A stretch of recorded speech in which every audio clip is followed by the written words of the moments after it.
একটি প্রাণীর শরীরে এমন এক অবিশ্বাস্য অঙ্গ রয়েছে যাতে কোনো হাড় নেই, অথচ 40,000 পেশি দিয়ে তৈরি অঙ্গটি আস্ত গাছ উপড়ে ফেলতে কিংবা মাটির বুক থেকে ছোট্ট একটি ঘাস নিখুঁতভাবে তুলে আনতে পারে। এই জাদুকরী অঙ্গটির অধিকারী পৃথিবীর বুকে বিচরণকারী সবচেয়ে বিশাল স্থলচর প্রাণী, যার ইংরেজি নাম আফ্রিকান এলিফ্যান্ট বা আফ্রিকান এলিফ্যান্ট।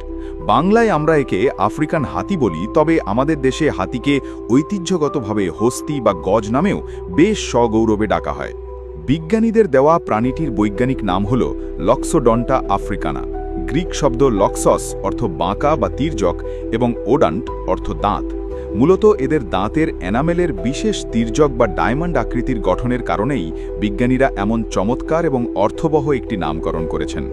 আফ্রিকান হাতির সবচেয়ে বড় গোপন অস্ত্র হল এর লম্বা শুঁড়, যা আসলে নাক আর ওপরের ঠোঁটের এক অভাবনীয় সংমিশ্রণ। মানুষের শরীরে যেখানে মাত্র 600 মতো পেশি রয়েছে, সেখানে একটি হাতির শুধু শুঁড়েই রয়েছে 40,000 থেকে 1.5 লাখ পর্যন্ত পেশিতন্তু।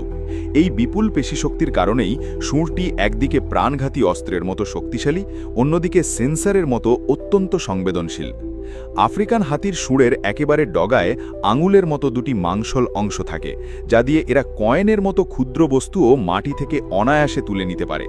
এরা শুঁড় দিয়ে একসাথে প্রায় 10 লিটার পর্যন্ত পানি টেনে নিয়ে ফোয়ারার মতো নিজের শরীরে ছিটিয়ে গোসল সারে। কড়া রোদ এবং পোকামাকড়ের হাত থেকে বাঁচতে এই শুঁড় দিয়ে ধুলো বা কাদা গায়ে মাখা তাদের দৈনন্দিন জীবনের একটি অপরিহার্য অংশ। আফ্রিকার হাতির কথা উঠলেই আমাদের মনে পড়ে যায় বাংলাদেশের পাহাড়ি অঞ্চলে বিচরণ করা এশীয় হাতির কথা। বৃহত্তর চট্টগ্রাম, পার্বত্য চট্টগ্রাম, কক্সবাজার এবং শেরপুর সীমান্তে আজও আমাদের দেশীয় হাতির দেখা মেলে।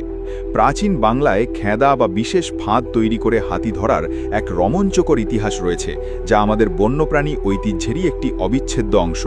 তবে আফ্রিকান হাতির সাথে আমাদের দেশীয় হাতির কিছু দৃশ্যমান পার্থক্য রয়েছে।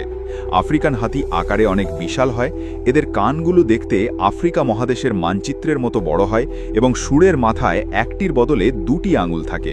একসময় গোটা আফ্রিকা মহাদেশ জুড়ে কোটি কোটি আফ্রিকান হাতি অত্যন্ত স্বাধীনভাবে ঘুরে বেড়াত। প্রাচীনকাল থেকেই এই বিশাল প্রাণীরা আফ্রিকার বিস্তীর্ণ সাভানা এবং গভীর বনভূমির প্রাকৃতিক ভারসাম্য রক্ষায় এবং উদ্ভিদের বীজ বিস্তারে প্রধান স্থপতির ভূমিকা পালন করে আসছে। কিন্তু মানুষের অপরিসীম লোভের শিকার হয়ে এই রাজকীয় প্রাণীগুলো আজ চরম বিপদের সম্মুখীন। মূল্যবান হাতির দাঁত বা আইভরি চোরাচালানের জন্য অবৈধ শিকার, জনবসতি বৃদ্ধি এবং প্রাকৃতিক বনভূমি ধ্বংসের কারণে বিশ্বজুড়ে এদের সংখ্যা আশঙ্কাজনক হারে কমে গেছে। আন্তর্জাতিক প্রকৃতি সংরক্ষণ সংস্থা বা IUCN আফ্রিকান সাভানা হাতিকে বর্তমানে বিপন্ন বা এন্ডেঞ্জার্ড হিসেবে লাল তালিকা